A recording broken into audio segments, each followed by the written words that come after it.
Hello YouTube and welcome to my Week 6 match of Season 3 of the Pokemon Battle Federation.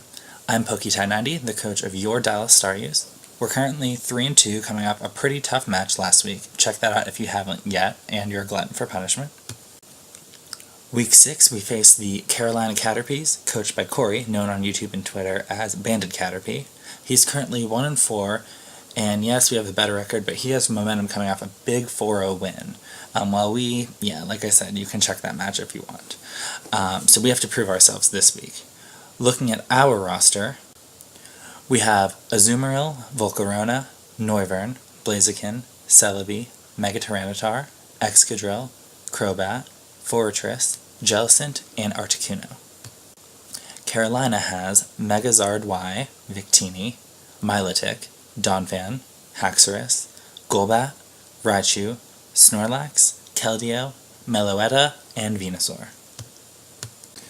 So, we might have ourselves a weather war going this week. My Sandstorm versus his Sunlight. Right away, we need to put on rock pressure for 3 of his mons who are weak to them, with only 1 resisting and only 1 spinner and 1 potential defogger. So let's have a look at who we're going to choose this week. First, we're going to start with Megatyranitar. He's done a great job for us this season, and I'm very happy with him. This week, I'm bringing what has worked well for us, a setup set.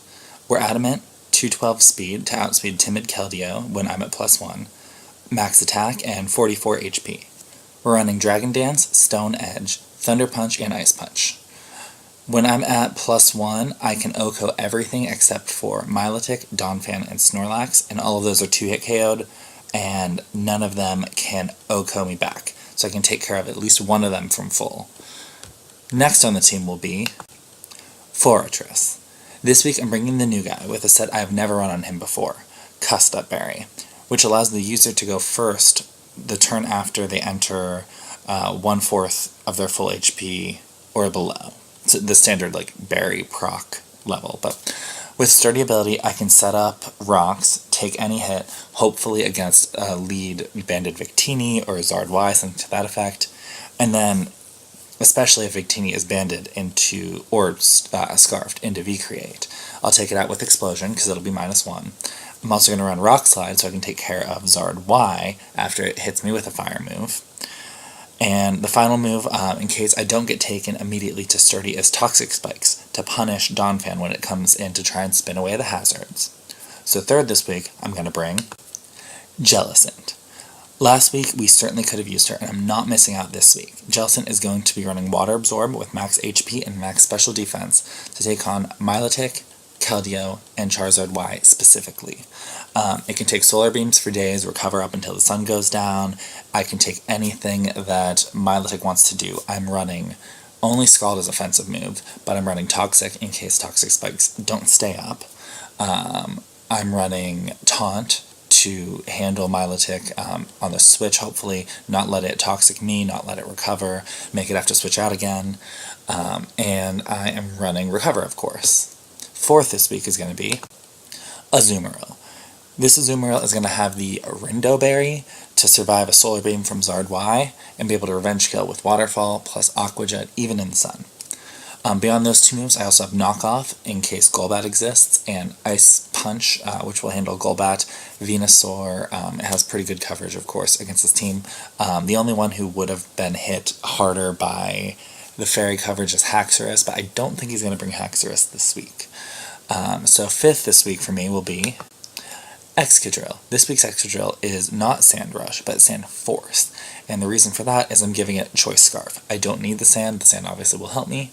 And with the weather war that could happen, I don't want to get forced into, setting up sand with other people or just missing out because sand didn't exist. I don't want to have to rely on that at all. I'm running Rock Slide for Zard, especially if he thinks, oh, the sand's down, I don't have a chance to kill him, he'll kill me first. Earthquake for most everything else. It does a very good job to Victini. Stealth Rocks, if I need to set them up, if they were removed, late game, if Excadrill's predicting a switch that he's not going to be able to hit anyone like Milotic, just get those up on that switch.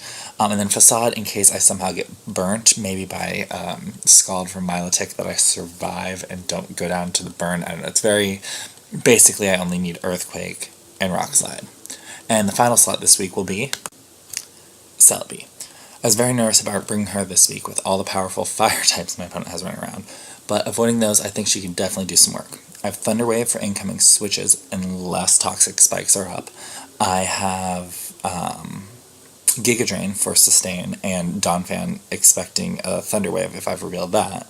Also against Milotic, Psychic for Venusaur, Golbat, and Keldeo, a little bit harder stab for neutral hits, and then finally Heal Bell to help better 1v1 Milotic. He's carrying Toxic, and just if anyone else gets status and I want to get rid of that, I have the option to do that.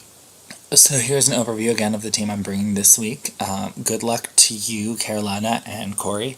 I look forward to a very exciting match. I really hope that it's good, hacks-free, of course, which never happens, but yeah, I'm looking forward to a very fun, exciting match, and I will have that up soon because we're having a match very early in the week. We are actually planning on having it, I guess not that early, but Thursday, which is earlier than a lot of the matches have been. They tend to be like Saturday or Sunday. But I'll have that up soon. Thanks for watching. Let me know down below what you think of my team, how you think it's going to go, and subscribe if you want to see the battle when it comes up soon. Thanks for watching.